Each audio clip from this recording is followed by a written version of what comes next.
Bueno, regresamos al rumbo, el rumbo de la mañana, el rumbo del país. Son las 9:06. A esa hora recibimos agradado a Pavel Isa. Hacía mucho que no venía por aquí, ¿verdad? Mucho. De manera presencial. De manera presencial, sí. Él estuvo con nosotros cuando estábamos en la tarde. Siempre, sí. Estuvo con nosotros físicamente. Fue uno de los primeros invitados. Bienvenido, Pavel. Buenos días. Buenos días. Gracias por tenerme acá con ustedes nuevamente. Muchísimas gracias, de verdad, Pavel, por aceptar la invitación. Pavel, definitivamente cuando uno ve un titular que te habla de que la deuda está en un 70% y uno ve en el Congreso la aprobación de nuevos préstamos, pues la verdad que uno como ciudadano se asusta y se preocupa. ¿Cuál es la situación tú que trabajas en el Ministerio de Economía, Planificación y Desarrollo? ¿Cuál es la realidad? Bueno, la realidad es que el ritmo de crecimiento de la deuda antes de la epidemia era un ritmo de crecimiento preocupante, no era una situación de crisis, pero el ritmo que llevaba la deuda era un ritmo no deseable y que eventualmente iba a llevar al país a tener que ajustar las finanzas públicas. Pero además de eso, eso se daba en un contexto de descreimiento sobre el gasto, de para qué sirve el endeudamiento y para qué sirven la finanza pública y los recursos públicos en general. Creo que el Estado dominicano acusa un nivel de débil legitimidad muy grande, o sea, una debilidad muy fuerte en la legitimidad. Entonces no se trata solamente de si te estás endeudando mucho, es para qué te estás endeudando. El gasto público financiado con impuestos y financiado con deuda está traduciéndose en mejor calidad de vida. Entonces la percepción general es que no era así. Es decir, que pudiéramos, que el dinero público no se estaba usando bien. Entonces, y en ese contexto de crecimiento de la deuda para financiar los déficits sostenidos, que no era muy alto, debo decir, los déficits de 2004 en adelante, 2008 en adelante, no eran muy altos, pero el punto fue que fueron del equivalente al 3% del Producto Interno Bruto, unos más de 100 mil millones de dólares de pesos. La verdad que no preciso la cifra, pero por eso los economistas no preferimos utilizar los porcientos del PIB, pero no llegaba a 200 mil. Ya, la verdad es que ahora mismo yo tiro una cifra y después creo que era 177 mil. Bueno, entonces el tema es que un déficit entre el 2 y el 3% del PIB no es un déficit muy significativo. El problema fue que fue un déficit de esa magnitud porque duró 10 años, más de 10 años de forma consecutiva, es decir, 2008 a 2019, 11 años.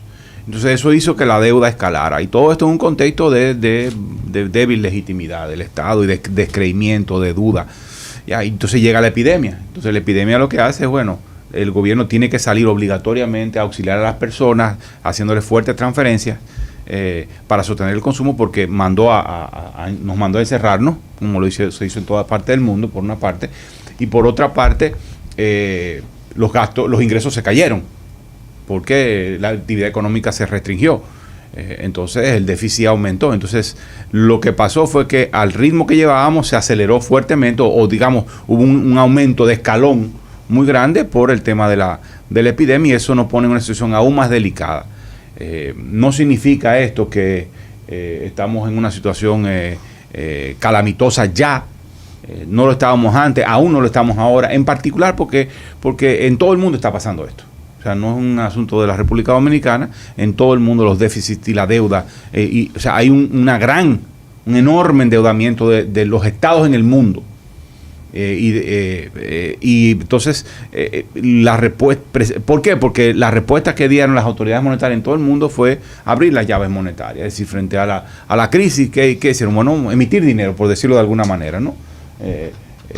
Y abrir las llaves y permitir que eso hizo que las tasas de interés bajaran y los gobiernos pudieron endeudarse para enfrentar la situación. También las empresas han tenido muchas más posibilidades de endeudarse, si bien no lo pueden hacer o lo puedan hacer de forma limitada, porque ¿quién se va a endeudar si no está vendiendo?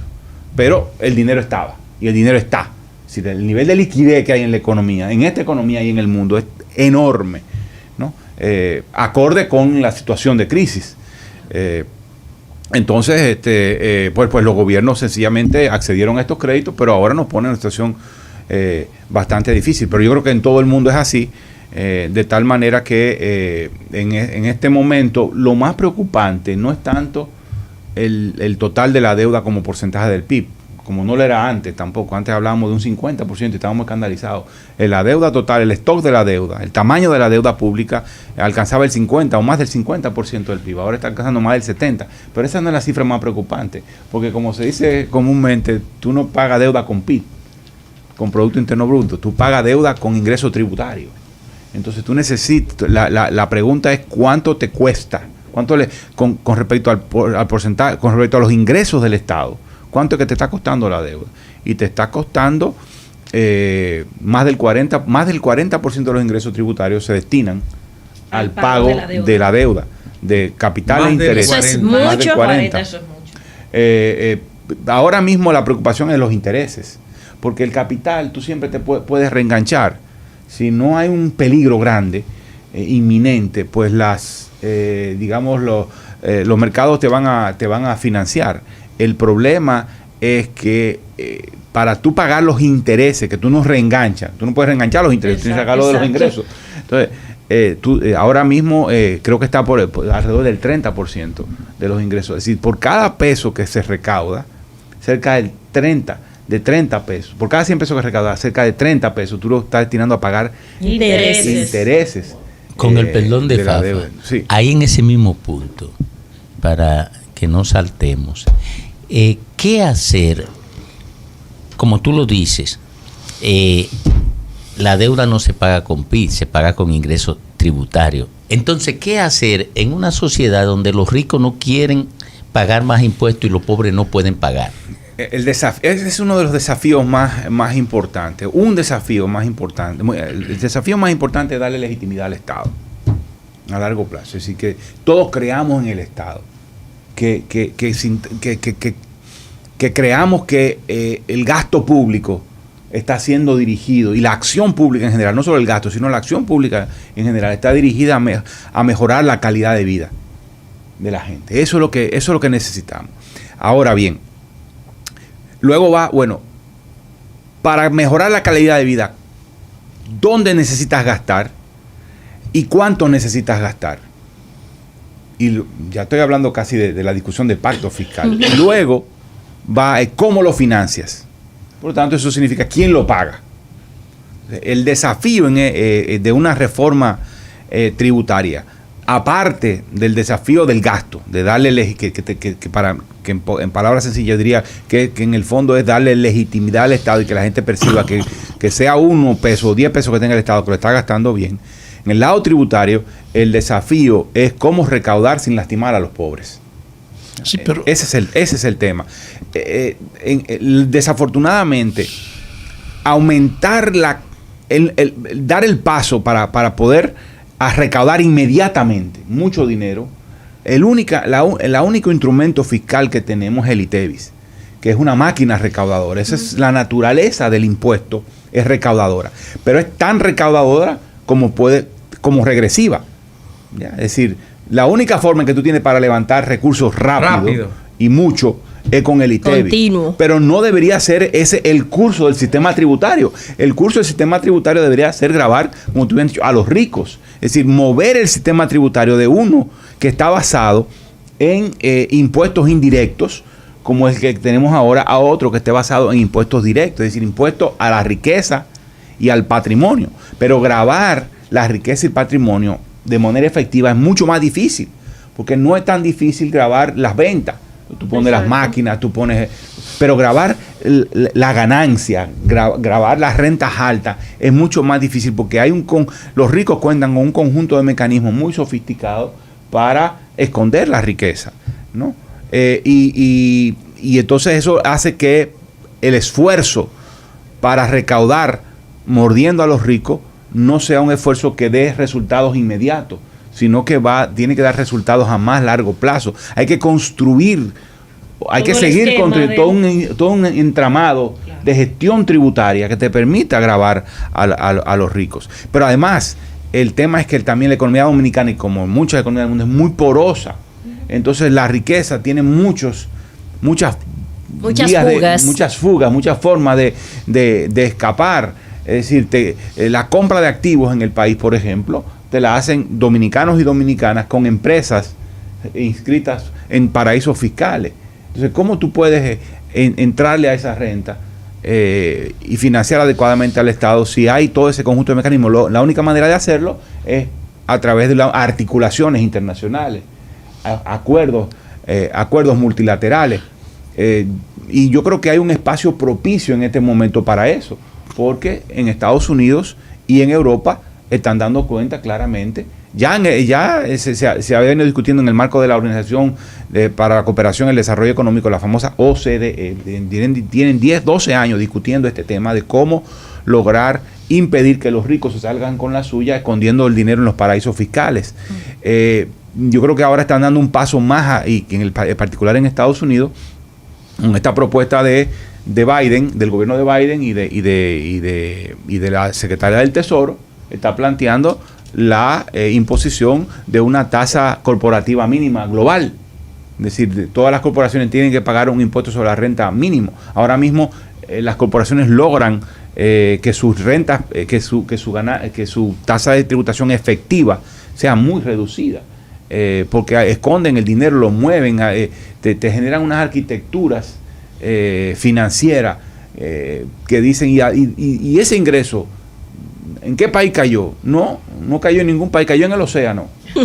Sí, no, hay un término que se usa en la discusión de tributación a nivel global que se llama el ingreso oceánico. Okay. Así se le dice, es decir, claro, un ingreso que tú no sabes a dónde cayó porque fue tan compleja el entramado que armaron con abogados especializados y financistas, que tú no sabes dónde cayó. Wow. Bueno, entonces te está tratando de entrar a eso.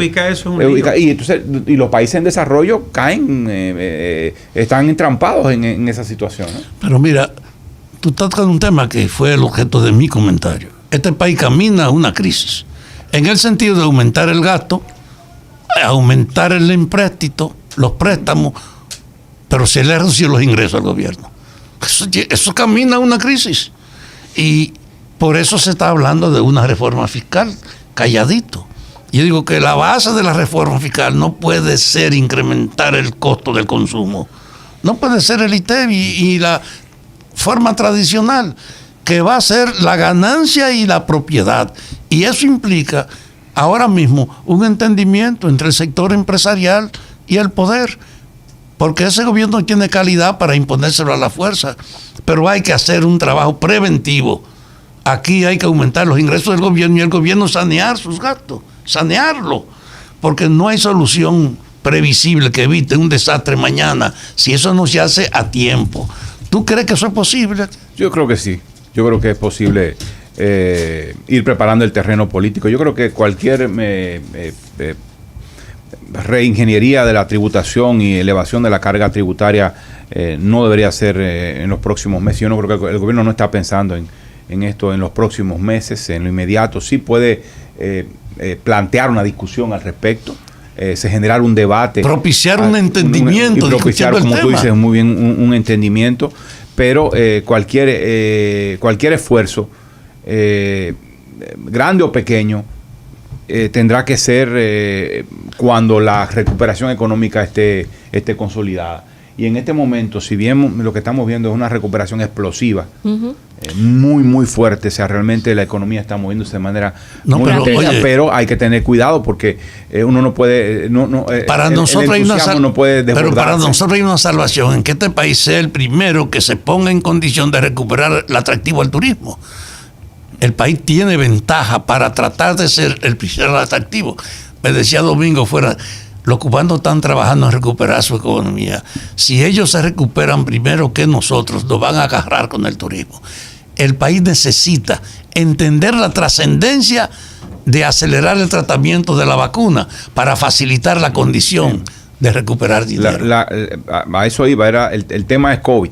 El tema es COVID. Si no, bueno, el tema es COVID hoy y lo fue hace un año. Así es.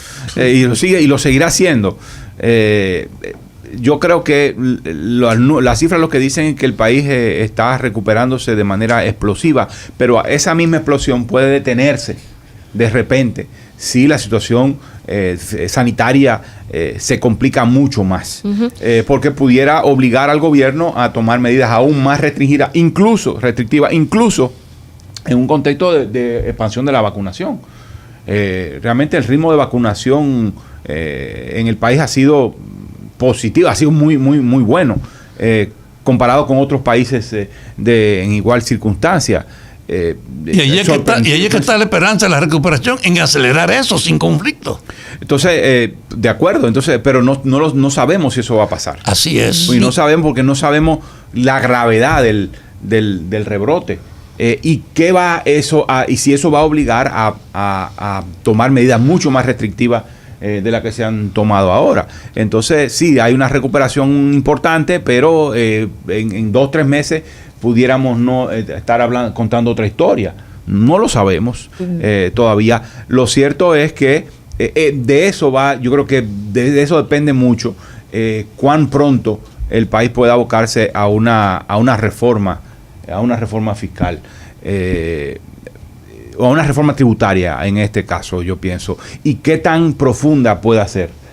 Si la situación económica, mientras la situación económica sea delicada, si se plantea una reforma tributaria, probablemente tendrá que ser una reforma mucho más modesta de lo que muchos desearíamos. Yo quisiera una reforma agresiva. Okay.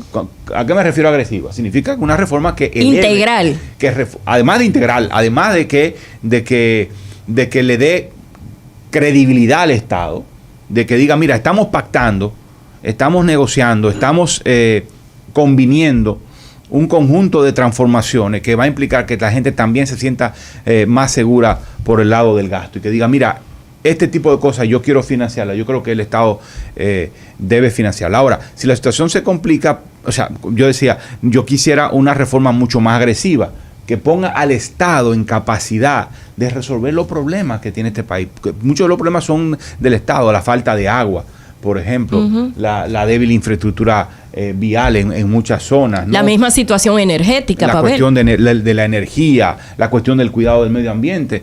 Son temas que solo los resuelve el Estado, no igual es que mercado, la corrupción, no que es aumentar el gasto. Bueno, entonces yo quisiera una reforma de un tamaño mayor que, repito, que ponga al Estado en capacidad de gastar para resolver problemas. Solo que en una situación económica tan delicada como esta, me temo que pudiera ser el caso de que si la recuperación no se consolida, de que tengamos que conformarnos con una reforma más pequeña. Nada de esto está decidido, es una discusión, digamos, abierta incluso dentro del gobierno, porque hasta que no se consolide la recuperación no se va a plantear nada de manera importante y significativa, y desafortunadamente vamos a estar caminando a una situación cada vez más delicada porque el peso de la deuda va a seguir ahí y los ingresos no van a aumentar de la forma que se espera. La gente dice, o mucha gente dice, no, pero las recaudaciones están aumentando de manera significativa, pero eso no es estructural.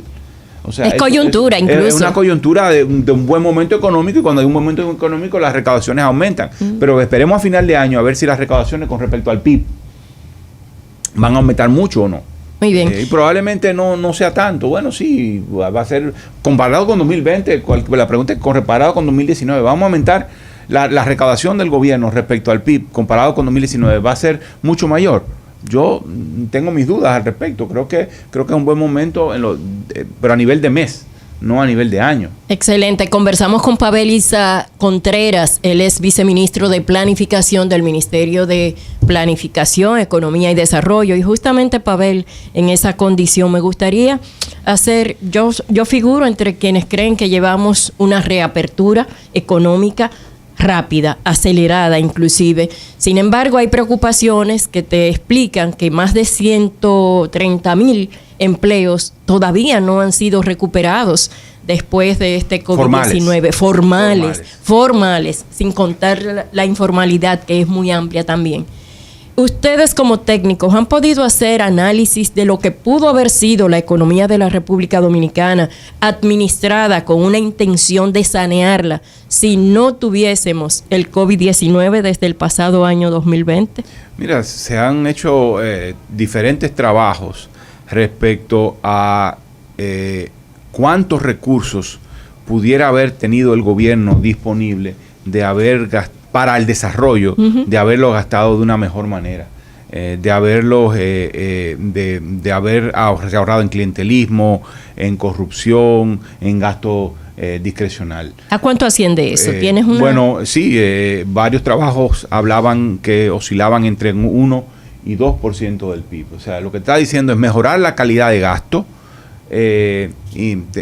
Implicaba disponibilidad de recursos para gastar en desarrollo del orden del 1 al 2% del PIB. Hay que recordar que el ingreso total del gobierno es de alrededor del 14% del PIB. O sea que estamos hablando de probablemente un 15% de todo el gasto público, 20% que se desperdicia, ¿no? Entonces, haber hecho eso a tiempo, oportunamente, hace 3 años antes de la epidemia, hubiese colocado al país en una situación mucho mejor. Y si hubiésemos hecho una reforma tributaria que hubiese elevado los ingresos tributarios de manera importante y hubiese mejorado también la calidad del gasto, hubiese puesto al Estado en una situación muy distinta para enfrentar la epidemia. Ahora nos enfrentamos, digamos, con 3 o 4 retos simultáneos: recuperar la economía, elevar los ingresos tributarios, mejorar la calidad del gasto, darle legitimidad al Estado. ¿Por qué tú crees que no se hizo esa reforma tributaria en su momento? Porque el gobierno pasado estaba enredado en corrupción, estaba con los escándalos de Odebrecht, su calidad como interlocutor y como líder de un proceso de diálogo y debate para una nueva fiscalidad estaba comprometida. No había forma de que ese gobierno saliera adelante con un diálogo de ese tipo si él mismo estaba, digamos, gastando el dinero, una parte del dinero de forma ilegítima e ilegal. Entonces no había manera. Pero ahora el problema es que estamos en una crisis. Entonces, antes era por corrupción, ahora es por crisis económica. Ahora el gobierno tiene legitimidad como gobierno, no digo el Estado, pero el gobierno tiene mucho más legitimidad, mucho más capacidad de dialogar con la sociedad sobre estos temas. Que tiene más comprensión, además, sobre el momento que vive el mundo. Claro, y dice, bueno, sí, estamos en una situación muy particular. El problema es que esto se plantearía en un momento económico terrible. Es decir, el momento político es muy bueno, el momento económico es pésimo. Pavel, vamos justamente a 6 meses de este presupuesto actual. ¿Cómo va la ejecución? Porque tenemos entendido que hay algunas instituciones que todavía están patinando en la ejecución presupuestaria. Y si desde ya se prevé hacer una reprogramación del actual presupuesto. Sí, el problema está en el gasto de capital, es decir, en el gasto de inversión pública. En el gasto corriente no hay tanto problema. El gasto corriente, una gran parte de él es relativamente automático. Hay otra parte que no, pero no. Entonces, digamos que ese empuje que da el gasto público por el lado del gasto corriente se mantiene a buen ritmo. El problema ha estado por el lado del gasto de capital, de inversión pública. ¿Por qué ha estado ahí? Yo creo que hay múltiples causas. Una de ellas es, por ejemplo, en el caso de educación, los problemas, los nudos legales de gestión administrativo de los proyectos de inversión con que el gobierno se encontró eran muy grandes y que solo eran salvables por la forma en que se manejaban en el pasado, es decir, saltándose las normativas, los procedimientos o buscándole vueltas difíciles de justificar. Bajaderos, como dicen en el ámbito político. Exactamente. Entonces, solo así se podía ejecutar, o sea, reproduciendo las prácticas del pasado. Así se hubiese podido mantener el gasto de capital y el de inversión pública en muchos proyectos. Pero el gobierno decidió que entre hacerlo mal hecho, digámoslo así, y gastar mucho, entre gastar bien y gastar rápido, yo prefiero gastar bien. Entonces, el gobierno decidió, yo prefiero que el gasto público no tenga la celeridad suficiente, pero hacerlo bien antes que hacerlo mal, aunque el gasto, digamos, esté mucho más acelerado. Bueno, Pavel, te agradecemos que haya venido a conversar con nosotros sobre estos temas que son tan delicados y que tienen tan poca comprensión. Uno de estos días vamos a hablar sobre lo regional y lo local y la inversión, que es uno de los aspectos que ustedes han estudiado mucho. Sí. Tienen un mapa de esto. Todo se concentraba en lo mismo, en la capital, en las grandes ciudades. los pueblos pequeños y la frontera se quedaban, Sí. a veces con necesidades tan pequeñitas, pero eran tan importantes para ellos, por ejemplo, como el agua, hacerle un acueducto, poner unas redes, Sí. electrificar, arreglar caminos. Eso sigue en plan igual. Bueno, lo que vamos a ver, enganchando con la pregunta anterior, es que el gasto de capital se deberá acelerar en el segundo semestre del año. ¿Acelera ahora? Ahora acelera, tendrá que acelerar fuertemente y para empezar para continuar resolviendo muchos de esos problemas puntuales de las comunidades. Excelente noticia. Qué bien. Gracias, Pavel. Muchísimas gracias. A la orden.